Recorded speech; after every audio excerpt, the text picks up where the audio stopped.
What's happening, y'all? Welcome inside the Fantasy Stock Exchange. Danny and Bush coming at you with episode 40 of Dynasty Decisions. Been 40 of these things so far. If you guys are new around here, of course, we are closing in on 10,000 subscribers, so we really appreciate if you go down and hit the subscribe button. We're like 160 away from 10,000, so if you're new around here, hit that. Like the video, comment if you enjoy, but if you're new around here also, Dynasty Decisions is a series where we take your questions. Basically, who should I pick in my rookie draft? Is my team a contender? Is it a rebuilder? Next steps, etc. Grade my trades. All that stuff will be covered. Anything and everything Dynasty Fantasy Football in today's video. If you want to be on Dynasty Decisions in the future, you can reach out to us on Twitter or Discord, but our patrons do get first priority. So patreon.com/fantasy stock exchange is the easiest way that you can get on future episodes. But before we get into it, Danny, how you doing? For sure. And talking about that, yeah, we get bombarded with a lot of your questions, which I mean, we would love to talk about and go over every one of your teams. But I mean, there's a lot of you out there. It's tough for us to get through all of them. So if you want first priority, if you want to make sure that your spot is included as soon as possible on Dynasty Decisions, become a patron down below. And speaking, the next tone setter that joins on Patreon, as we're recording right now, will receive the official guaranteed last spot of our Tone Setters League. And once that filled, we're going to be introducing some other leagues. But I mean, the official Tone Setters Patreon League, one spot available. So if you want that spot, go get going. Yeah. We filled those up pretty quickly. So as always, like, comment, subscribe. Like I said, now it's at the intro.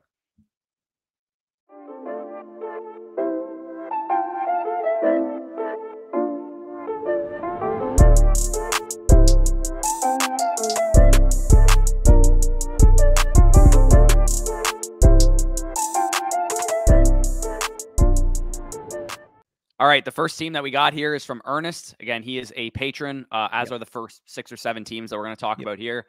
He actually talked about how he's teaching his 14-year-old grandson Dynasty Fantasy Football. He said he was in charge of drafting while I advised him. Sometimes he took his advice, sometimes he didn't.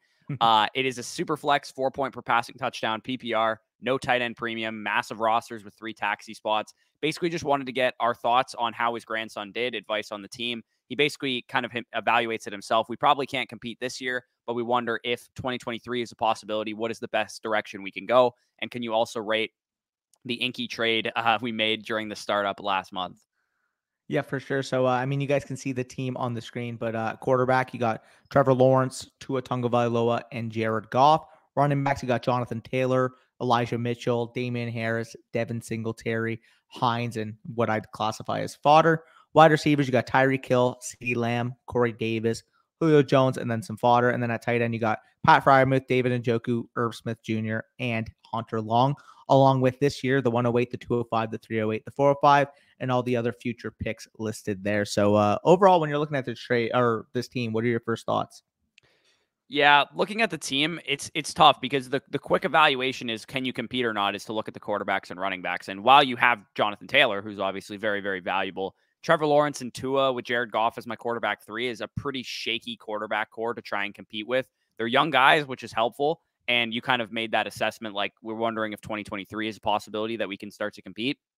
I would say it really all depends on how those guys develop, because there's a world where you need 2 quarterbacks or potentially 3 after this year. If Trevor Lawrence starts to look like he's not going to be the answer in Jacksonville, if Tua Tagovailoa potentially looks like he's going to get replaced in Miami, then you could be out a bunch of different quarterbacks. But the opposite is also true, right? Trevor Lawrence could achieve the prospect generational talent that we saw coming out of Clemson, and Tua could take a step forward with his newfound weapons with Tyreek Hill and Jalen Waddle and all those dudes. So it's really shaky to build your quarterback core on guys like that. I would really prefer if you had one superstar and then these 2 guys as your 2 and 3 to build around. And then Jonathan Taylor, obviously, my opinion is that he kind of looks out of place on this roster, because I don't think your wide receiver core is deep enough either.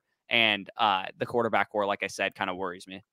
I would say personally with this roster that the main pieces I'm looking to shop. And again, it's tough saying this because, I mean, this is the clear-cut RB1 in Dynasty Fantasy Football. And you kind of said you don't plan on competing in 2022 with the current status of this roster.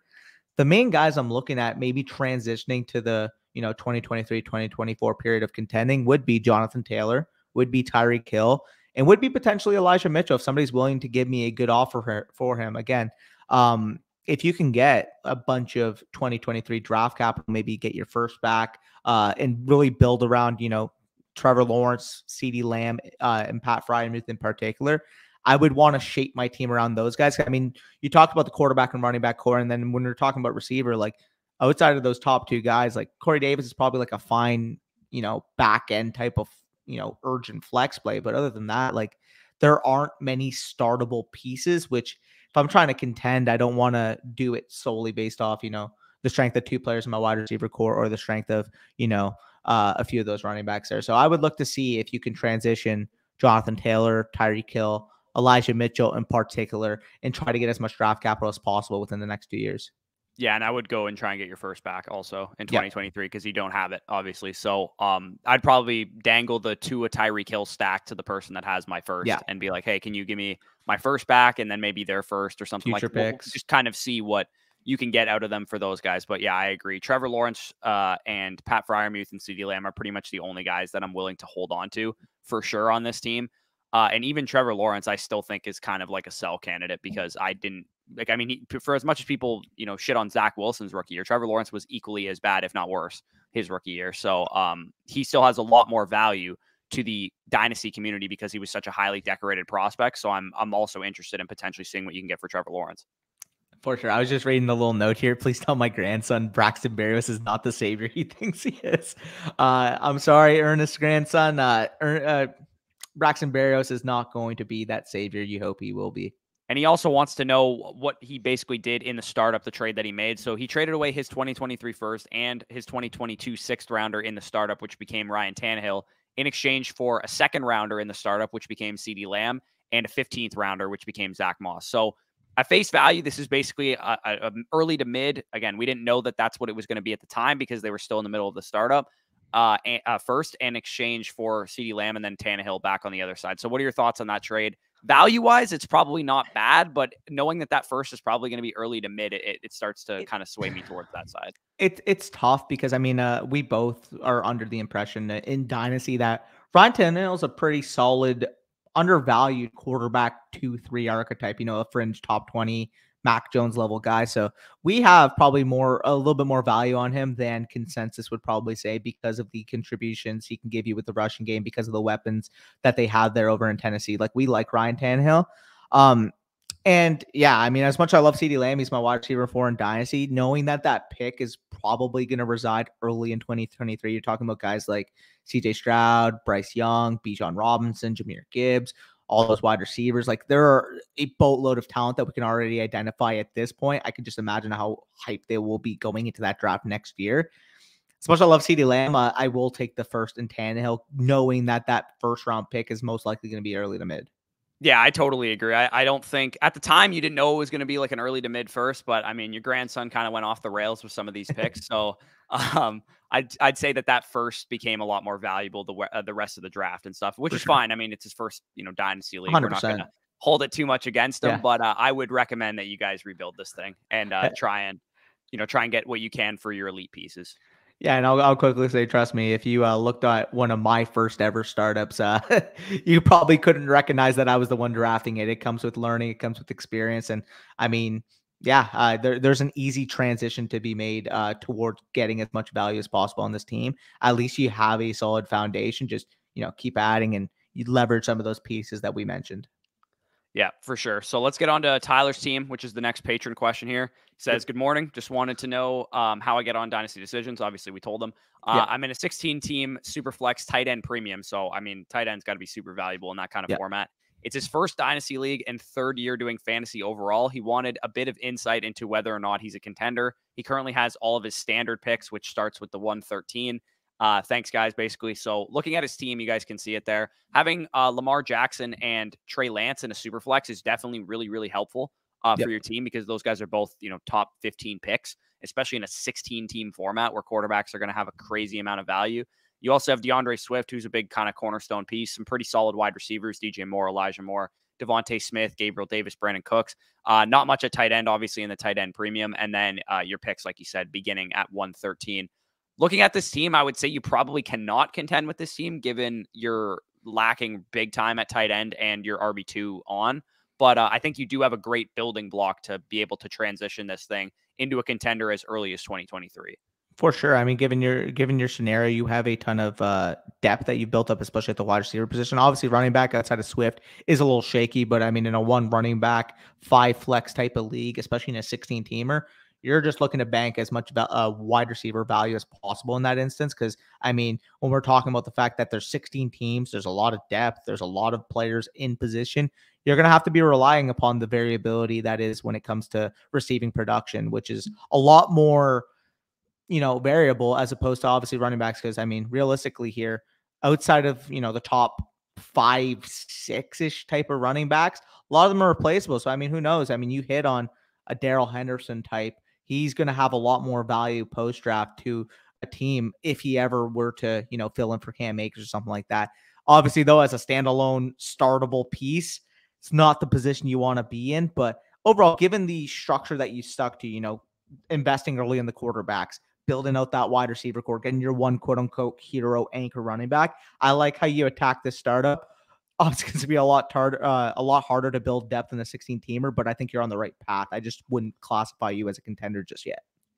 Yeah, I totally agree. I would say too, if you're in a 16-team league, adding a tight end premium to me is probably not the smartest move. Just because, and I don't know if it was your idea or your commissioner's idea, whatever the case is, because like, how much do you have to give up to get Kyle Pitts in that format? Like an ungodly amount of value, right? Like him and Mark Andrews and those high end guys are just so head and shoulders above the other guys in value. And the tight end position, for one, is just there's not 16 startable fantasy tight ends in the league. Period. There's like 8 or 10 maybe on a good year.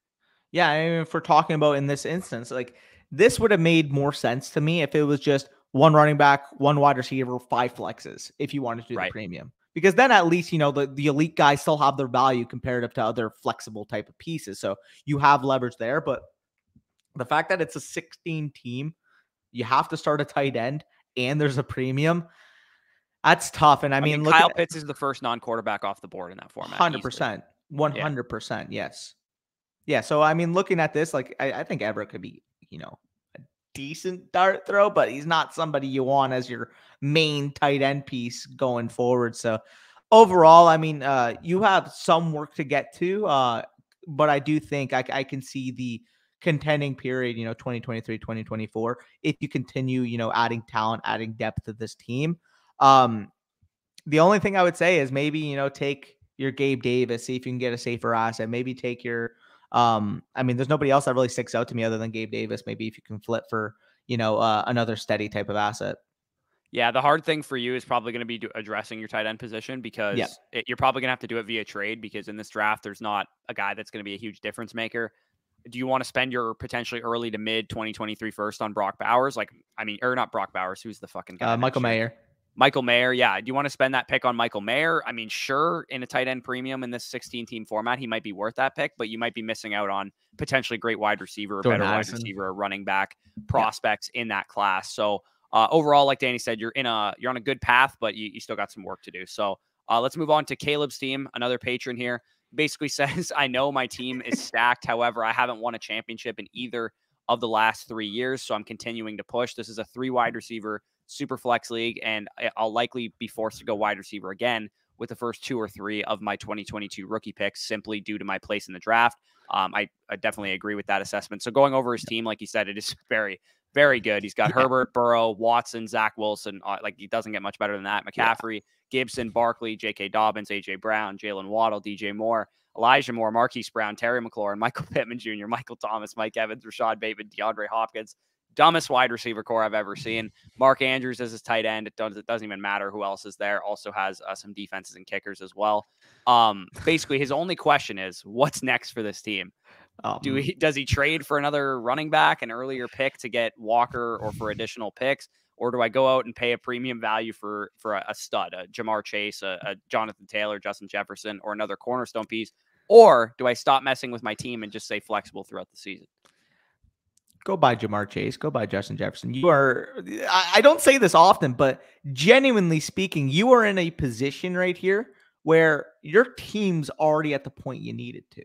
Like, genuinely speaking, you have if you were to assemble a redraft team this year, obviously with, longevity piece that you have, but if you were to just strictly say, this is my team going into underdog fantasy, this is my best ball team that I have going forward, like, you would have a really good shot at winning that, 12-man league, or heck, even maybe even a tournament with this team, to be quite honest. So if we're looking at this team, like, go, like, Go at this lose point, trades. Literally go lose some trades to get some genuinely, studs. Like, that's what like, I would say. Like, if if you you have to have to, package Mike Evans, Michael Pittman Jr., and Terry McLaurin plus a pick to get Jamar Chase or to get Justin Jefferson, like, go yes, do it. Honestly, like, I'm fine giving up 3 or 4 wide receivers to go get one of those guys. let's just say you're going after Justin Jefferson. If you can, exchange Burrow into Lamar Jackson, like, which, I mean, we're going to get into that in another question later on.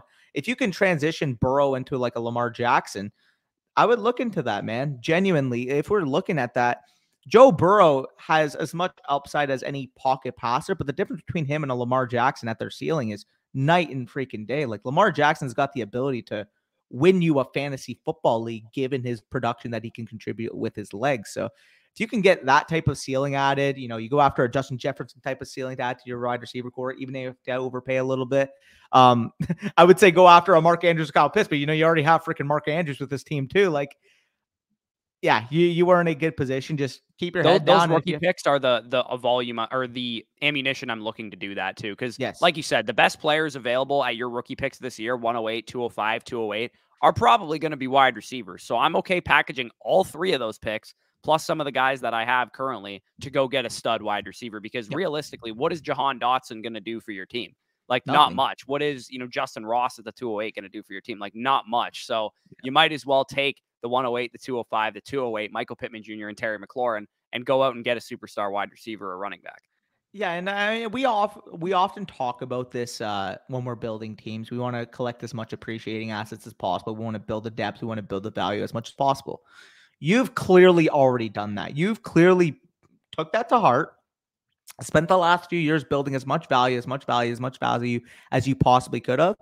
Now you're at that stage where you've built the value. If you have to lose a couple trades to go win a championship, like, you have enough depth, you have enough appreciability with this team that you can take, losing a trade or two to get a Justin Jefferson, to get a Jamar Chase. Maybe you want to go, Gibson and a first to go up to, fucking Taylor or whatever you have to pay there. Like, you have the flexibility here, given how you structured your team, to be able to make that move while still not inhibiting yourself from a depth standpoint. Because even if you lose some depth pieces here, you have more than enough depth to suffice.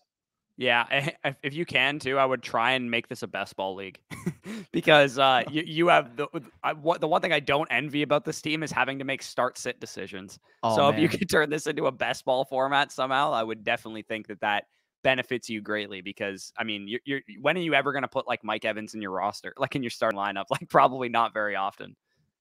Yeah, no, I agree with you there. Well, like, he actually asked a bunch of things like, do I do all these? And he mentioned actually later on Burrow for Lamar straight up. Yes, you can get Lamar for Burrow straight up. The only way I wouldn't do that is maybe if I got Jamar Chase just for that ceiling projection if they hit their spike weeks. That is the only way I would consider not doing it. If you went after Jefferson, go get Lamar. If you went after someone else, go get Lamar. Lamar Jackson is the most criminally undervalued top end asset simply because people want to push a Fugazi narrative that he's more likely to get hurt because he runs. Yeah, pretty much. It's It's the hilarious. big narrative around him. And So, go ahead. I just want to say one last thing. I actually was talking to him about it in the DMs about Lamar Jackson versus Burrow. And I don't think a lot of people realize this. Like, Joe Burrow is older than Lamar Jackson. Like, Joe Burrow is physically older than Lamar Jackson. Joe Burrow, December 1996. Lamar Jackson, January 1997. But people always cite longevity, even though freaking Lamar Jackson is younger. Yeah, it's because he's been in the league longer. It's pretty much Yeah. the only reason. It was like 2 draft classes different.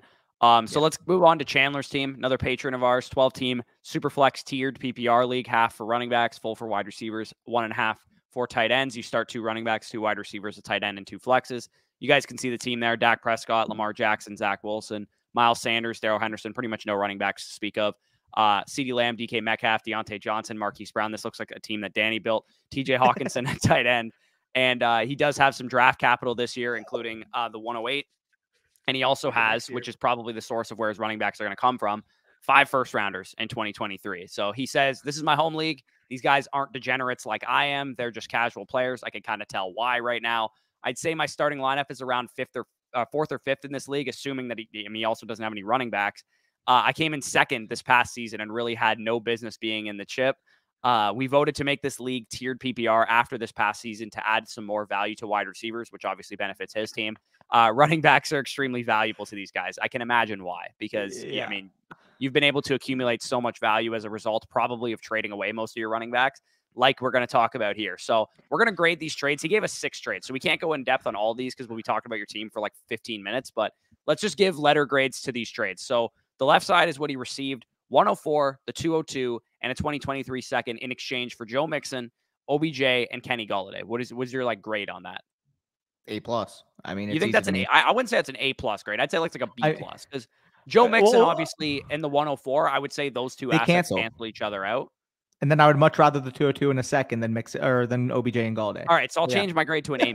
I don't think it's an A+ trade because that's not like a woodshed move, but I do like your side of it. So the next trade we have here, he got Mike Evans, a 2023 first, just I don't know where it is, just a random 2023 first, for Rashad Bateman and Pat Freiermuth. Yeah, it doesn't matter where that first is. As much as I love Rashad Bateman, like in Dynasty, he's probably right around Mike Evans, like in the most bullish case. So the fact that, I mean, I like Pat Freiermuth, but if you could tell me tomorrow that I'm going to get a 2023 first for Pat Freiermuth, I'm taking it yesterday. Right. And again, we don't know if it's going to be early, mid, late, whatever the case is. Number 3, we got, I'd give that like another B+, A- type of grade. Terrace Marshall in the 2023 first for Mike Evans. So then in the previous trade, we're essentially getting 2 firsts for Mike Evans, or for Pat Freiermuth and Rashad Bateman. So Easy. 2 first-round picks, basically net, plus you get Terrace Marshall on top of it. I don't like Terrace Marshall, but as a throw-in, sure, whatever. What do you give that one? Like another A-? Something like that, yeah. I mean, realistically, I would rather have a random 2023 first than Mike Evans. And sure, like Terrace Marshall's a face planner. Maybe you could resell him. Yeah, for sure. So then you got Marquise Brown, the 108, and a 2023 first in exchange for Elijah Moore, the 104 that you got in the first trade, and the 2023 second, I'm assuming that you got in the first trade as well. This one's a little closer. I mean, realistically, if we're talking about it, though, Marquise Brown in the 108 for Elijah Moore in the 104. Obviously, I would rather the Elijah Moore side, but then when we're talking about the discrepancy between a 2023 second versus a 2023 first, that about evens it out. I would say this is probably about a fair deal. Like, I would give this about a B+. Yeah, I do like the Marquise Brown side because the way I broke this down was Marquise Brown and a first for Elijah Moore. Or sorry, Marquise Brown, the 108, and a first for Elijah Moore, and the 104 seem to be about equal value to me. And then obviously the second kind of just adds to the Elijah Moore side. Obviously, I just kind of broke down the entire trade, but that's basically how I broke it down. And Marquise Brown to me is way more productive than he is valuable in fantasy. So it's hard for me to justify a guy like Elijah Moore who has a lot of perceived value compared to Marquise Brown. But like you said, it's kind of like a B+ type of trade. Yeah. In the long run, I think that works out for you, but maybe at the time it might be perceived to be a little bit less. But you never know, because if Elijah Moore gets Drake London added to his wide receiver core, then suddenly you win this trade a little bit more. And I'm saying that I would slightly prefer the Marquise side as probably as big an Elijah Moore stand as you can find. Like, this is a guy that I'm talking about myself. This is a guy who legitimately has Elijah Moore in the top 15 of his dynasty receiver rankings. But the way I'm looking at it, Danny, that's not a hot take. That's where his value is. which is like I felt like I was hot take-ish when I said it initially. But yeah, that's where his market values kind of climbed to. But I mean, I also think Marquise Brown is easily one of the more undervalued assets in Dynasty. And just transitioning that 2023 second into 2023 first, obviously there's no context as to where we expect it. But even if that's just a random 2023 first, like, yeah, like I'm cool downgrading Elijah Moore to Marquise Brown with getting that first. Yeah, for sure. So this other one too, he set his league overvalues running backs. I personally would prefer Deontay Johnson straight up to Antonio Gibson as well. So give me Deontay on that side of the trade, probably like a B+ type of move as well. And then we got Darrell Henderson and Alexander Madison. So you acquire some high value handcuff running backs in exchange for Michael Gallup and Gerald Everett, who, I mean, Michael Gallup's fine, but you know, these running backs, I'm assuming what you're planning on doing is reselling these running backs to teams in your league when their running backs get hurt, which I would commend you for because, like you said, you're a degenerate and you have a little bit more casual players. So you might be able to squeeze a first-round pick out of somebody if their running backs go down in season and Darrell Henderson and Alexander Madison are thrust into some kind of big-time volume. Yeah, that's fair. I mean, I will say, though, in a more competitive league that doesn't overreact on running backs, like if we were in a league together and this went through, like, I want the Michael Gallup side, not just because of all this is probably like a C+ deal, but given your league mark, it's probably like a BB+. Yeah, because I mean, like, if I were to say here, Michael Gallup's like pretty easily for me the most valuable player in this deal. But as you mentioned, in a more casual league, if Cook misses 3 weeks, maybe somebody gives you like a high, Second. an early to mid projected 2023 second. Same thing with Cam Akers, or I mean, we're assuming Cam Akers is going to be fully ready to go by the season. Maybe Darrell Henderson takes a bulk of the carries the first part of the season. I mean, we never know what's going on with the Rams. So overall, I do see the upside case for you. So I wouldn't completely hate on it. But if I were to make it this deal, I would prefer Gallup to any other asset here. Yeah, for sure. So the second question he has here is, what should he do with his picks? The 108, the 202, 411. Again, we're kind of talking best player available here. For me, 108 is the Jahan Dotson, Chris Olave, Jameson Williams tier of wide receiver, just given what I know about how the wide receiver and rookie drafts are going to play out. And then the 202, I'm looking towards, Sky Moore, somebody like Same that thing. at the top of the second round. Maybe you want to go, if you're a big George Pickens guy, that might be like as early as I'd go on that. And then he does ask, what's up? I was just going to say, maybe because your league's more casual, they're willing to overpay you for that 108 and view your, their 2024 first or their 2023 first as, oh, whatever. Like, this is probably going to be late anyway. Sure. And they just give you, let's just say you can get a 23 1 and 2 for your 108 on the clock. Because I mean, I've seen it happen in casual leagues before. People panic. People have that fear of missing out on their rookie drafts. And if they don't have their first this year, they may be willing to give you future draft capital for that pick on the clock. Yeah, especially like you said, if it's a running back centric market. If Isaiah Spiller goes in the second round, like I probably wouldn't spend the 108 on him, knowing what I know Agreed. now, and that probably would have been shocking for me to say a couple months ago. But Yeah. seeing what's transpired in the offseason process with Isaiah Spiller, I probably, no matter if he gets the best landing spot possible in the second round of the NFL draft, I probably still wouldn't spend the 108 on him. So if you can sell high on Isaiah Spiller, maybe even at that 202, like Rashad White gets high draft capital or something like that, and you can sell that for a future second and, a small piece or something like that. That's probably something I'd be looking to do. But if you have to stick and pick, Jahan Dotson, Jameson Williams, Chris Olave with that first pick, 202, probably Sky Moore, David Bell, somebody like that is where I'm looking with those two picks. And then he said, how should I fill out my running back core? I mean, the answer is in your 2023 class. You have 5 firsts and 4 seconds. Like, I would exclusively look to fill out my running back core with that draft class. And I'll just quickly say, I mean, typically people might say, well, how do you know you're going to get your running backs from that class? Like, how are you projecting far out? Trust me, we are degenerates. We've already looked so far into that class, and there is legitimately like 6+ guys that could be vying for that top 15 type of placement in extra drafts. I mean, obviously we know the main bread and butter of that class with, Bijan, Gibbs, Sean Tucker. You got guys like, Blake Gorham filling in, and I'm sure I'm missing even Tank Bigsby. Like, there are a bunch of names. And speaking of those names, we will have a video coming up post NFL draft talking about that 2023 class and doing a way too early mock draft on that 2023 class. And by the end of that video, if your reaction is, holy crap, that class is stacked, then we did our jobs right. Yeah, and then that video should inform you guys on how to evaluate your own picks this year before your rookie draft. Because if you're like, I got the 109, I don't really like anybody on the board, then go trade for a pick next year. Even if it's a random, could be the 112 or could be the 103 type of pick, then it's worth it for you at that point. And we'll cover that at that point in time. So let's move on to Robert's team here. Another patron, 12 teams, Superflex, tight end premium. You guys can see the team on the screen there. Lamar Jackson, Jameis Winston, Daniel Jones, Joe Mixon, Javonte Williams, et cetera, at running back, Justin Jefferson, CeeDee Lamb, Jalen Waddle, Elijah Moore. I noticed, like, the more we do these, we're getting more receiving cores that look like this, like Justin Jefferson, CeeDee Lamb, Jalen Waddle, Elijah Moore types. And then we get TJ Hawkinson at tight end. He has the 104 in this year's class, 2 first-rounders in 2023. He basically said, would love your thoughts on what to do with this roster at 104 specifically.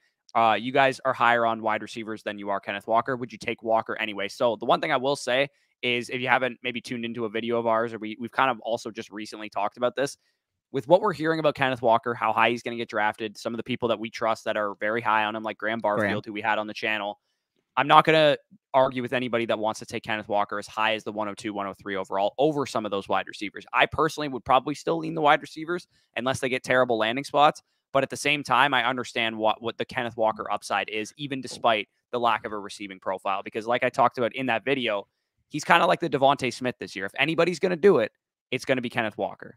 Break the mold of the non-receiving profile running back.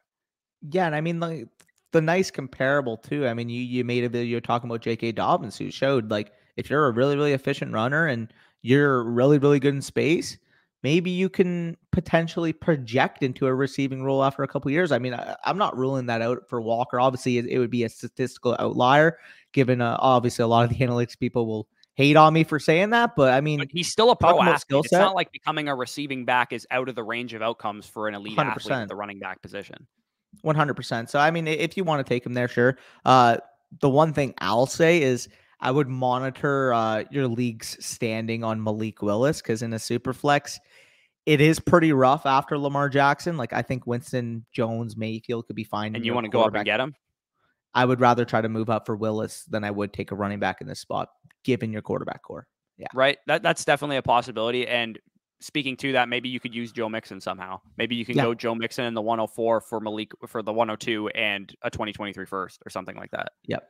Or yeah, I mean that's an example. Maybe that person has like a Dobbins type and is willing to give you that upgrade from 104 to 102. I'd look at that as well. Yeah, for sure. So he also said since last Dynasty decisions, I guess we've covered his team already. He said he traded away Jerry Jeudy, Cole Kmet, and Duke Johnson for the 104, a 2023 second, Galladay and Higbee. Now, I would have done that package for the 104 only. Like that to me, that was Jerry Jeudy's value to me is like, even if you're the most staunch Jerry Jeudy truther, and Jerry Jeudy is the second highest grade I've ever given to a wide receiver coming out of college in the last 3 drafts that have graded wide receivers. I still wouldn't give up more than like the 106, 107 for Jerry Jeudy, even if you're like the most staunch advocate for him. And then Kmet, I like, but he's like a mid-second round value, so that 2023 second kind of cancels him out. And Duke Johnson is pretty much worthless. So getting Galladay is a nice upside swing. Tyler Higbee's a fine depth tight end for you as your tight end too. I think that's a great trade for you. For sure. And he also mentions this other trade here. He traded Dallas Goedert, Elijah Mitchell in the 2022 109 in exchange for Javonte, Hawkinson, and Osborne. And it's a tight end premium too. Yeah. So if we're looking at that, like, I don't view it as being a huge step from Goddard to Hawkinson, but in terms of market value, in terms of production, I still would rather Hawkinson. So yes, that would be an upgrade there. And if we're just talking about straight comparables, as much as I love Elijah Mitchell, if you could tell me I can move Elijah Mitchell in the 109 for Javonte Williams, I would do that yesterday. Yeah, easily. For me to get up to Javonte Williams, if I had Javonte Williams to sell him away for Elijah Mitchell plus somebody, I'd probably have to get the 101, to be honest. Like, I'd probably have to get the 101 in this year's class. Maybe the 102. That's like the minimum. Like one of those first 2 picks. Yeah, I mean, like, realistically, it's tough because, I mean, Javonte Williams, if we knew tomorrow that Melvin Gordon was officially gone, like, this would be a guy ranked in our top 4 for redraft. A 21-year-old running back ranked in the top 4 for our redraft, insulated in a Denver Broncos offense, now pioneered by Russell Wilson. Like, he's probably going to be Dynasty RB2 before all said is done, if he's not already there. He's already my Dynasty RB2. He is mine as well, but I'm saying, like, consensus-wise. Yeah, exactly. Yeah, if he's not already there. So, yeah. Any other insights? I mean, like I said, Joe Mixon's the only guy that stands out on your team as maybe you can get, like Danny said, a young running back like Dobbins or ETN or somebody like that for the price of moving up from 102 to 104 to 102 to potentially secure Malik Willis. Like we also kind of talked about, your quarterback core needs some work. Ideally, in an ideal world, you'd have Jameis Winston, Daniel Jones, Baker Mayfield as your QB 3, 4, and 5, not your 2, 3, and 4. So if you can somehow get Malik Willis or get a quarterback 2 using Joe Mixon, I would probably do something like that as well. And then at 104 again, if you wanted to just trade Joe Mixon away for a quarterback straight up and use the 104 on Kenneth Walker to replenish your running back core, I don't think that's a terrible idea either. Yep, for sure. So any closing thoughts you have here, or should we move on to the next team? Let's move on to Skins' team here. These are the non-patron questions here. So Skins, member of the Discord, he lists his team. He has his starters. It's a 12-team PPR, 1 quarterback league. So he has Kyler Murray as his main quarterback, J.K. Dobbins listed after Eno Benjamin for some reason, Damian Harris as his RB2. Then he has, wide receiver core. I think this is listed alphabetically. DJ Moore, Jerry Jeudy, Amon-Ra St. Brown, Devontae Smith, Will Fuller types, Gabriel Davis as his top wide receivers. He also has Dallas Goedert as his main tight end. And then draft pick wise, he has the 101 this year. He has 2 or 3 early second round picks, 201, 202, and 203. And then he has 2 firsts in next year's class. He's also made a couple trades here. His main questions are, is his second year in Dynasty, what should he do with his picks? Should I trade the picks? Should I spend the picks? And then who should I draft/trade for, basically? So let's start by going over the picks and his team needs. So I think the 101 is pretty clear. I'm taking Breece Hall. It's a 1 quarterback league. It's a very easy decision for me. At 201, 202, and 203, in a one quarterback format, this is like the area where you're getting into the more questionable prospect types like George Pickens and Christian Watson and David Bell and somebody like that. So if you want to shop those picks for wide receiver talent, you can go out and get, like Keenan Allen types if you're trying to compete right now, or Mike Evans types if you're trying to compete right now. And if you're not trying to compete right now, you should be able to take some swings at some young wide receivers. Off the top of my head, I can't think of any that would go for that type of draft capital, but that's probably what I'd be looking to do. But if not, you can just sit pat and take, Sky Moore, David Bell, whoever ends up falling to those early second round picks. 100%. I mean, and looking at the team right now, he actually lists his starters on the left, so you guys can see the main basis of his starters here. I mean, you have Juju listed, and then Amon-Ra or Devontae. Just take Juju out and put both Amon-Ra and Devontae. I'll say that right now. But I mean, like, you have a good, solid foundation here. The only thing I'd say, obviously, you would substitute Breece Hall in that spot that Damien Harris occupies, and I would maybe see if you can move Jerry Jeudy if your league values him. I mean, we kind of talk about, see what you can get for Jerry Jeudy, because obviously his market value is extremely high now with Russell Wilson in town. I would see maybe if you can transition, Jerry Jeudy into who's a relatively valued receiver to Jeudy, like Chris Godwin, maybe. Right now in my dynasty rankings around Jerry Jeudy, I have Jameson Williams, market Michael value, Pittman Jr., Marquise Brown, Terry McLaurin, Brandon Ayuk, guys like that. Meant like a market value standpoint, because obviously his market value is a little bit higher than we have him ranked, I think. Right. Okay. So maybe you could even potentially get up to Devontae. Well, you already have Devontae Smith on your team, but maybe you could potentially get up to a pick that'll get you Drake London, Garrett Wilson, Treylon Burks, who are valued similar for me. Like you said, Chris Godwin. Maybe you can add a piece in to get Elijah Moore post draft when they potentially add one of those top wide receivers. Yep. No, I would agree with that. So, I mean, looking at this team here, in terms of potential trade bait, I would definitely say Jerry Jeudy's up there. Gabe Davis would be up there for me as well. I would gauge a league on their value of Damon Harris simply because obviously he's locked into that role. He's a young running back. People are going to cover that. I just don't necessarily think he has that difference-making type of ceiling that you would want at his current value. So if you can, you may be able to get, a future first for him if somebody is looking at their team, expects themselves to be in a winning window and projects that to be late. Or, I mean, if you can get, obviously, if the 201 this year, I would have said the 201 would have been a good spot, but maybe somebody's willing to give you their late first this year too. That could be another option.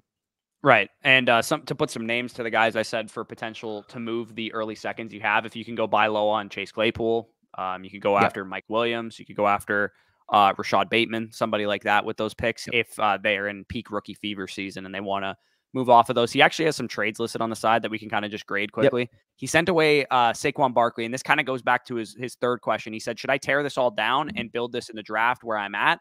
He kind of started by this first Barkley trade is what he said. So he sent away Saquon Barkley, and in exchange for Saquon Barkley, got the 102, 202, and Jerry Jeudy. Is that enough for you to move off of Saquon? Because it's definitely enough for me to move off of Saquon. More than enough. You're the Saquon guy too, but yeah, that's more than enough for me. I really like Saquon Barkley, but I mean, if we're talking about that realistically, even if you forced a running back there, even if you said, you know what, like, I don't care about the wide receivers, like, I want Kenneth Walker. If you force Kenneth Walker there, if we were to substitute Kenneth Walker, 202 type of wide receiver, maybe Sky Moore, Jahan Dotson, whoever falls there, and Jerry Jeudy for Saquon Barkley, I'm taking that package 100 times at 100. Right. So, and he actually did in the third trade or the fourth trade, traded away the 102 that he got in that trade in exchange for Trey Lance and a 2023 first. Now it's a one quarterback league, so it's not a super flex, but Trey Lance still has a lot of value in a one quarterback league. 2023 first, again, another swing at a young prospect. His other two trades, he traded away Logan Thomas and the 306 in exchange for the 301 last year, which he got Amon-Ra St. Brown at the 301. I'd say that one worked out for you pretty well. And then he also traded away Carlos Hyde in exchange for basically Dwayne Eskridge, which was the 302 in last year's class. Whatever. Again, early third round pick for Carlos Hyde at the time. I would have been like, yeah, that's a great trade for you. So that's basically all that he has here. The only other thing that he had is he has an offer on the table for Quintez Cephas, getting a random 2023 third, basically could be mid to late. Just take the pick. Take the pick. Like Quintez Cephas. A couple years ago, Bush put out a tweet where he was leading in yards per reception, and it got retweeted by both him and Metcalf. So I had to make that little shout out there. But even though that's all cool and all, I want production, and at least that dart throw offers me a potential of production, which Quintez Cephas probably will never have. Yeah, probably not. He also coming off a major injury, I believe, as well. Yeah. So let's get into the next team here for Raggy Shoggers, also from the Discord. 1 quarterback, non-PPR league, 12 team. He has his team listed, Mahomes, Trey Lance as his top quarterbacks. He also has Joe Mixon, Dalvin Cook, Javonte Williams, J.K. Dobbins, CEH at running back, Godwin, Mooney, Kirk, Judy, etc. at wide receiver, and George Kittle as his tight end. Also has the 103 in this year's class, the 110 in this year's class, and then all of his picks in future classes, basically. So he basically said, I have another team that I would like to hear your input on. I guess we've covered a team for him already. I'm wondering what I should do with my picks is his major question. So looking at his roster, I mean, you guys know what we're going to say. Like Joe Mixon and Dalvin Cook, see what you can get for them. It's going to be a rinse and repeat argument for us all the time because, I mean, I've made 2 videos about why you want to sell running backs like that already if you want to check those out. On the league market that you have currently in your own individual league, I'm willing to bet that Joe Mixon and Dalvin Cook have more value than we perceive them to have. Yep. Yeah. I mean, we'll just look at ADP. I mean, realistically, in more comp sharp leagues that we're in, like those 2 guys are going. I mean, Joe Mixon's more of like a round 5 type of startup pick. Dalvin Cook's like a round 6, 7. And in casual leagues, I mean, Joe Mixon may be, a late 2, early 3 type of guy. And Dalvin Cook, I doubt gets out of the 4th round. Well, he went in the 4th round of the Dynasty startup draft that we did the other day with members of the channel too. So like even, some of our audience members still value Dalvin Cook at that level. So yeah, I totally agree on those guys. As far as what to do with your picks, at the 103, I mean, it's pretty clear to me. Your wide receiver core is lacking some elite talent. You have definitely some guys with some upside, but I would add another piece to that. I would add Drake London, Treylon Burks, Garrett Wilson, whichever guy you deem to be the best out of that group. For me, as it currently stands, that would be Drake London, but it is a 1 quarterback league. So the top receiver might be off the board for your league. So let's say if Treylon Burks, let's say, goes to the Green Bay Packers, he'll probably be the 102 consensus in most 1 quarterback leagues. Then you're caught between Drake London and Garrett Wilson. Yeah, and I'll say too, I mean, you mentioned earmarking that 103 for a wide receiver. I would also look at that 110 and say, for the most part in this draft, obviously you want to keep an open mind. You want to play best player available, but realistically, I mean, if I'm comparing, there's actually no chance the 110 in a 1 quarterback league is a running back that's best player available. Never. It's just not going to happen. Not going to happen unless Isaiah Spiller gets like the most elite of elite landing spots. He's going before 110 for me to take him over 110, like in that 110 range. But the thing is, consensus wise, even if Spiller lands, day 2 to, the Atlanta Falcons, let's say he goes 37 to the Texans. He has a huge volume share in front of him. Top 40 draft capital. He's going to be a top 4 pick.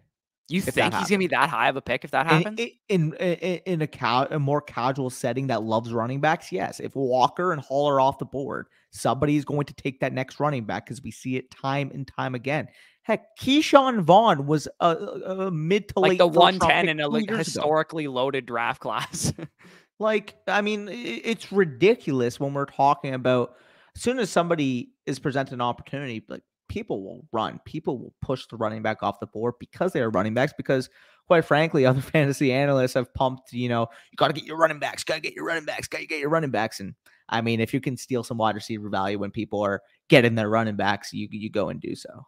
Right. We want to value positions not for the position they play, but for the talent of the player. And after Kenneth Walker and Breece Hall are off the board, there's probably 7 or 8 wide receivers that are better prospects than Isaiah Spiller. So at that 110 spot, Jahan Dotson type, Sky Moore type, maybe Jameson Williams or Chris Olave fall to you. Probably not in a 1 quarterback format, but most likely those first 2 that I talked about is the guys I'm looking for at 408. Whatever prospect you like, just take a shot. There's really nothing I could tell you to say that who's the best player at the 408. Just whoever you like, just take a shot. It's honestly, you might be looking at a board of sleeper type of athletic running backs. Just pick your poison. Yeah, take like a Keontae Ingram or something. If he's there at 408. Yep. No, fully agree. We can move on to Jimmy Toofy and one of the last teams of the video. We'll try to speed it up for you guys. We don't want to, drag on too long. But either way, you guys can see the team on the screen. So quarterback in a 1 quarterback league. I mean, you have Patrick Mahomes. There's only 2 quarterbacks in Dynasty I would take over Mahomes at this point. So, I mean, you're in a good spot there, even if it's a 1 quarterback league. Running backs, Akers, Darrell Henderson, Herbert leading that group. Wide receivers, Michael Pittman, Jerry Jeudy, Chase Claypool, Marquise Brown, Calvin Ridley, Michael Gallup. I'm assuming that's Devontae Smith. So a lot of depth at wide receiver. Tight end, Okuibanam and Njoku, along with the 110, 206, and 208 this year. 5 2023 firsts 2 2023 seconds, and 3 2024 first and 3 2024 seconds. So clearly, I mean, you've been listening and stacking those future classes because, I mean, 8 firsts combined between 2023 and 2024 is a very fun spot to be from a team building aspect. And overall, I mean, you took this question from him. I'm assuming he would want us to grade his trades here. Yeah, so he wants to know our thoughts on the trades. He also said he won with this team last year. Obviously, he's made some Really? trades since Oh, made some that makes trades where he sense. traded away some of the pieces he would have won with, but he said he got lucky. Some COVID issues and some injuries made his team, able to win the championship. He said the league has a few dominant teams, so he felt the decision that he had to make was, am I going to try and compete with a mediocre team, or am I going to try and build a dominant team? Which I would say you made the right decision. You're on your way to building a team like that. And he also said, so far decided to go for a productive struggle in 2022, trade my assets to those teams. Thoughts on any future moves, and can you grade my current trades that he made? So he gave away Deshaun Watson. Like we said, it's a 1 quarterback league, and it's a 10-teamer too. So quarterbacks don't have a ton of value, and he already has Patrick Mahomes. I don't mind giving up Deshaun Watson to get an upside receiver who showed a pretty elite target share in Michael Pittman. Yeah, no, I really like this move for you. I think this is a good trade, especially with having Mahomes. I mean, 10-team, 1 quarterback, you're not going to get assets like Michael Pittman, thrown at you all around from people. So the fact that you're able to turn Watson into Pittman here, I think is a good deal for you. The next deal, you were able to trade away Antonio Gibson, and you actually received, I'm assuming these picks are random. So a random 2021st and second. Yeah, I mean, I love Antonio Gibson. I think he's a quality player, but this is almost exactly how I value Antonio Gibson as a first and a second. And it's a 10-team league too, so it's a top 10 guaranteed pick with the 2023 first. And that's what I was alluding to. As much as I love Gibson, if you can tell me today that I can turn Gibson and get 2 random, a 2023 first and a 2023 second, yes, I'm doing that deal. As much as I love Gibson, I mean, in terms of actual appreciability, like if anything were to happen to Gibson this year, he deals with a foot injury or, McKissick territory. I mean, yeah, McKissick chews into his receiving workload yet again. Like, yeah, he has, even though he's a running back, a young running back and has a lot of upside, a lot of talent, like he's got a very bad floor case. So if I can take him and transition into more stable assets, especially when you're not trying to win this year, especially when you're trying to take your team of production to boost your own picks. Yeah, I think this is a perfect deal for you. Moving into the next deal, I mean, this one's a no-brainer to me. CEH worth nothing, Rojo, whatever. You're able to get Marquise Brown, who's the clear best asset in this deal. No-brainer. That's an A+ deal. I don't even need to comment on that. You also gave away Allen Robinson in the 203 in exchange for Calvin Ridley, the 110 and a 2023 third. I mean, Calvin Ridley and Allen Robinson, if you're rebuilding, I'd rather have Calvin Ridley. If you're contending, I'd rather have Allen Robinson. So I think that's a pretty even trade there. I'd rather have the 110 than the 203, obviously. And then the third on top of it's just kind of gravy. So I like that trade for you there. And then you give away Travis Kelce, who obviously an aging tight end. Probably a big reason why you won your championship is because he went berserk. He went off playoffs. Nuclear. Yeah, the 210 and the 310. You also gave away in exchange for a 2024 first, which is smart, acquiring picks in that draft class because people don't know about those prospects yet. The 203 and the 206. On top of that, I think anytime you can get any kind of first-round value for Travis Kelce, I'm always in favor of moving him. Yep, for sure. So overall, any other underlying thoughts here? I don't have much to add, to be honest. I mean, it clearly seems like you have your plan in mind. Obviously, I mean, the next piece, you don't have to sell Akers, but if somebody's willing to give you a ton of, 2023, 2024 type of assets, and you can rid yourself of running back points and inherently increase the own value of your pick, the next stop here would be if somebody's willing to pay you a premium for Akers.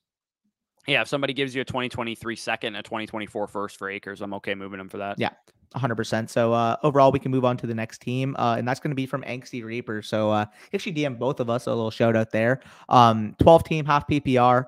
He says here he starts 1 quarterback, 2 running back, 3 wide receivers, a tight end, and 2 flexes, and mentions that his rookie draft is 2 rounds in Snake. So keep that in mind when we're talking about these rookie picks. Overall, see the team. Quarterback, Lamar Jackson. Running backs, Javonte and Dobbins as the starters. You see them highlighted there. Wide receiver, A.J. Brown, DJ Moore, Marquise Brown. Tight end, Kyle Pitts. Can't do any better than that. Picks, 101, 107, 1 2023 first, 2 2023 seconds, along with both his 2024 first and second. So overall, when you're looking at this team, what are your thoughts? And then we can move on to the deals. Yeah, having a snake draft and a rookie draft is kind of an interesting concept because I would argue that maybe next year is an outlier. 2020 was an outlier for the most part. Like the 110 112 area is where the class is probably going to start to fall off. So a snake draft probably wouldn't be the worst idea, because there's a chance that 101 person is not going to get a great prospect at like 112 anyway. Which I'm sure they don't care about either way. Yeah, exactly. So either way, yeah, Angsty Reaper, this team looks like you're in a pretty good spot. You have a lot of cornerstone pieces, like Danny mentioned, with AJ Brown, Javonte, Lamar Jackson, etc., Kyle Pitts, and then you're going to add Breece Hall to that mix, I'm assuming, as well. We can start evaluating the trades here. He sent away. What's up? No, I'm just trying to understand this deal. It's a 1 quarterback league, and you dealt Tua, and I'm assuming that's the 206 for AJ Brown. What? Yeah, I literally have no idea. Like, even in a super flex league, you fleeced this guy. But I'm just even in a 2 quarterback, 6 point per passing touchdown, 14 team league, I would still rather have AJ Brown. Could be a fucking 5 quarterback league, to be honest. Like, fuck. Like, literally, like, what? I need to hear that guy's rationale. If you can message either of us. That must be like a Dolphins fan that went to Alabama. Like, that's the only way. Like, I don't even know what else to say. Yeah, you took that guy to the woodshed. I don't think we have to elaborate on that too much longer. We'll go on to the next deal, because that's just going to make me angry looking at that deal any longer. Yeah. And the next deal is great too. I think sending away Jerry Jeudy, obviously we talked about, he has a lot of hype around him right now. The 108 in a 1 quarterback league, probably a point where the picks start to fall off a little bit. The player talent starts to fall off a little bit. And you get DJ Moore and an anticipated early 2023 second. Next year's class is going to be deeper than this year's class. I would consider an early second in next year's class, even in a 1 quarterback league, pretty close to equivalent value to a late first in this year's class, just based on, the Jahan Dotsons of the world, the Sky Moore type of prospects. I think you're probably going to get equally as good of prospects next year. For sure. Yeah. Yeah, no, I agree there. I mean, and as much as we love Jeudy, we like from a player standpoint, from an asset standpoint, he's just overvalued. Point blank simple. Yeah. And we're talking about DJ Moore. We're talking about a guy who is an elite target getter in the NFL. And I know everybody says, oh, get him a quarterback, get him a quarterback, get him a quarterback. But I mean, even if he doesn't have a quarterback, he's shown an elite target ceiling. And he's got that added ceiling where if he did get a quarterback upgrade, we've seen him command targets. If we got, reasonable targets thrown to him, like, we could be talking about a guy who's constantly in that top 5 to 10 range in fantasy football. Exactly. Yep. So, and then we can talk about this third deal and then move on to the final team of the video. We're nearing up on about an hour. So he does have one more question after this, but we'll get to that one quickly. So we'll talk about the trade first. He sent away Mark Andrews, Tyler Boyd, and the 208 in exchange for the 101 and Will Fuller. This one's really interesting because, I mean, realistically, you're attributing that 101 straight to Breece Hall. It's a tough one, but again, because you have Kyle Pitts, obviously losing Andrews doesn't hurt you as much here. So realistically, although contextually it's probably right about fair, the fact that you have Kyle Pitts makes me obviously lean to that Hall side because you're getting an elite running back asset, locked and loaded, could fit into your flex. I mean, look at that 4 stable of running backs you're going to be pairing up with Javonte, Dobbins, Etienne, and Breece Hall. So overall, I like this deal for you in your context. Which transitions perfectly into his last question. His last question is, or his biggest question is, what to do with his running back core. Should I have a lot of ceiling potential is what he said, but also some question marks with guys like Etienne and Dobbins from a health perspective.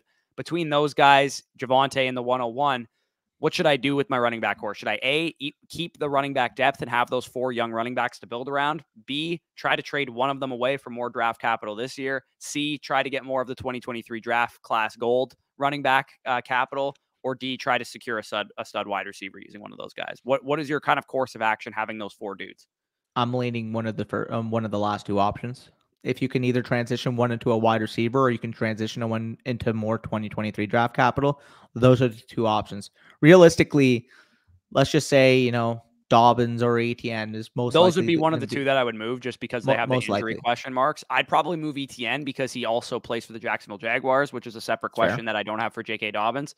So I'd probably move Etienne. If you can get, maybe you could buy low on a guy like Deebo Samuel right now. With all the swirling rumors that we have about him, maybe somebody's willing to sell him for the low. I saw somebody on Twitter do a trade involving Etienne and Deebo Samuel, and I don't think the Etienne manager gave up much more to get Deebo Samuel. I think it was like a third or something like that. So if you could use Etienne and throw in a 2nd round pick and get Deebo Samuel, who's going to have a lot more long-term viability and who's still going to be a stud wide receiver for whatever team he's playing for, and potentially one with even more longevity if he goes to a team that's not going to use him like a running back and just as a pure wide receiver.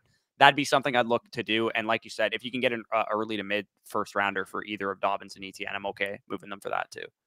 For sure. So, I mean, I agree there. Hopefully we answered all of your questions. We'll move on to the final team of the video again before we get on to that hour mark. We're looking at Kaelen's teams here. He says, hey, Danny, very interesting team I have here. As he lists, it's a full rebuild. All my firsts are guaranteed between 101 and 106 because the teams that have them are terrible. Curious what to do with my picks and who to trade for. So you guys can see the team. I mean, realistically, this is a complete productive struggle. You got your main pieces, obviously, with Lance, Fields, ETN, Deontay, Elijah Moore, Cole Kmet in particular, along with, the 102, 106, 112, 202, 203, 209, and 301 this year, and all those future draft capitals. So, I mean, if we're looking at this team, keep course, man. You're going to absolutely own their buy-ins from 2024 on to 2029. Yeah, pretty much. Like in a super flex league, those 5 first-round picks that you're going to have, like you said, they're all expected to be very early. Those guys are immediately, the second we know where they're going and when they get drafted, are going to have top 3 to 4 round startup value. Like those guys that you're going to get with those top 5 picks in next year's class. CJ Stroud, Bryce Young, Bijan Robinson, whatever wide receiver, Jordan Addison, Jackson Smith and Jigba. Like, how high do these guys go in startups next year? Probably all within the top 4 rounds at minimum. Yep. And some of those guys might be borderline first-round picks. Like yeah, Bijan Robinson might be a first-round pick next year. I mean, I'm looking at this. So, I mean, we're assuming it's a super flex. He didn't actually list here, but assuming it's a super flex, that 102, I'm looking at Malik Willis with this team. I mean, you're talking about projectable long-term value. He is basically the epitome of that. I personally would sell it if I could, the 102 this year, because I think I'd rather just, like, if you can trade down a little bit, acquire another 2024 first or something like that, and just add a wide receiver to this team. I'm cool doing that. But if at worst case scenario, I don't mind just taking Malik Willis. My only thing with that is that you're going to have a lot of high picks next year, and I think the quarterback prospects are better. So I'd rather add my QB3 in next year's class than I would add Malik Willis in this year's class. Which is fair. So, I mean, if you're not taking Malik Willis at 102, just ship the pick. Like, ship the pick, genuinely. So, I don't mind that. Obviously, 106, 112, 202, 203, all those other picks. I mean, realistically, you're probably going to be looking at best receiver available. And, I mean, if you're building out a wide receiver core, you can't do much wrong with Deontay Johnson, Elijah Moore. We'll say, maybe a Garrett Wilson, Treylon Burks, Drake London type at 106 falls to you. 112, you're looking at Sky Moore, Jahan Dotson, the other at 202, the other at 203, whatever you want to do. You're going to completely build out this wide receiver core. You're probably going to be 7 deep by the end of this year. Or heck, I mean, in your position, if you want to package some of those picks and maybe get some proven talent, I mean, you have Kyle so much Pitts flexibility. Would be my only, like, I mean, maybe you can't. That's get another Kyle one. Pitts. Maybe the guy that has him just won't trade him. But if you can send, I would be willing to send all 3 of my first round picks to go get Kyle Pitts. 102, 106, 112, and go secure Kyle Pitts, and take your shots in the second round and just rely on the 2023 and 2024 capital you have to build out your quarterback, running back, and wide receiver core. Like, you secure the best tight end in Dynasty. I don't think that's a terrible idea either. I mean, realistically, you already took your league to the woodshed, acquiring as much capital as you have. If you can just get those cornerstone pieces now and just absolutely run shed on your league, like, go do it. Like, you have the opportunity here. Yeah, I'm sure you got some, like the Kyle Pitts manager in your league. Maybe he's a huge college football fan, so excited about the draft, doesn't have that many picks. Like, if you can dangle 3 firsts in front of him, one of them being in the top 2, he might take the bait and give you the best tight end in Dynasty, which, in my opinion, is one of the most untradeable assets in Dynasty. Everybody has a price, of course, but if you're going to say somebody's untradeable in Dynasty, it's probably Kyle Pitts. In genuinely, even if you had to, offer those 3 firsts and give up Kmet too, so because he wants a tight end back, like, you can do it. You have the depth, you have the capital. You could do that type of deal. I don't say that often because not a lot of people are in the position to give up a lot of depth, but in your position, go and do it. Yeah, exactly. So if you guys enjoyed this video, as always, hit the like button. A little longer than we usually like to go on these, but again, if you did enjoy, like it, comment any of your thoughts down below. Any questions, trade questions, who should I pick, whatever, we'll answer it. Subscribe to the channel if you are new as well. Like I said at the beginning of the video, we're closing in on 10,000 subscribers. The draft is 5 days from now. We want to get to 10,000 before the NFL draft so we can have a dual part celebration on our NFL draft live stream to celebrate both 10,000 subscribers and the NFL draft happening.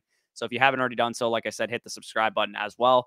Check out our Patreon if you want to be on future Dynasty Decisions episodes, if you want access to our Dynasty rankings, which we made reference to throughout this video. That is available that way. And you can also check out our sponsors over on Underdog Fantasy. manifesto.com using the promo code FSE at sign up and first deposit. You will get our 100% access to our Dynasty Rankings Manifesto as a thank you for using our code, and you'll get 100% match back on whatever you deposit on the site. So you get a little bit of money on the site. You can win money with that money. You get free money from them, and you also get our Dynasty Rankings for free. So it's a huge win for you guys if that interests you. So with that being said, peace out. We'll talk to you soon.